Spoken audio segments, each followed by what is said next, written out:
এখন কি বলবে টিউলিপ সিদ্দিক? বারবার বলছি যে প্রথম আলোর অনুসন্ধান বলছে বাংলাদেশের করদাতাও ছিলেন তিনি।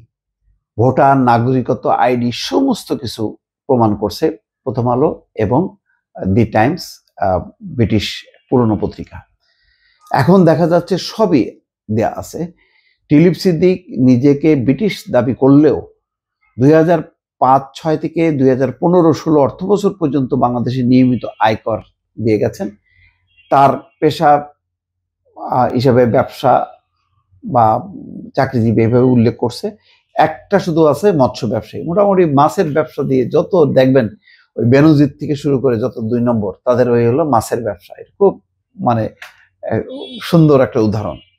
যাই হোক, যুক্তরাজ্যের ক্ষমতাসীন লেবার পার্টির এমপি টিউলিপ সিদ্দিকের কেবল বাংলাদেশের জাতীয় পরিচয়পত্র ও পাসপোর্টই ছিল না, তিনি এই দেশের একজন নিয়মিত করদাতাও ছিলেন।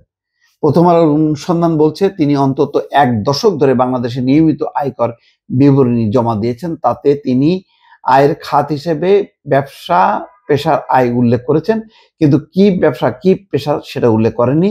কেবল একটি অর্থ বছরে মাছের ব্যবসার কথা উল্লেখ করেছেন। টিউলিপের নামে ঢাকার গুলশানের একটি ফ্ল্যাটও রয়েছে। সেই ফ্ল্যাটটা নাকি একজন ইস্টার্ন হাউজিং এর এক কর্মকর্তা দিয়েছে। ইস্টার্ন হাউজিং এর সঙ্গে আবার শেখ হাসিনার না শেখ রেহানার অনেক ধরম মহরব, সেটা অন্য কাহিনী আর কি, যাক এটা আর এখানে না বলি। কিন্তু আয়কর নথিতে ওই ফ্ল্যাটের কথা তিনি উল্লেখ করেননি। প্রায় 2 যুগ আগে তার নামে নিবন্ধিত ওই ফ্ল্যাট একটি আবাসন কোম্পানি থেকে টিউলিপ বৈধ সুবিধা হিসেবে গ্রহণ করেছেন, অবৈধ সুবিধা হিসেবে নিয়েছেন ইস্টার্ন হাউজিং এর। এমন অভিযোগে গত এপ্রিলে দুর্নীতি দমন কমিশন মামলাও করে। টিউলিপ বাংলাদেশী নাগরিক নন, কেবল ব্রিটিশ।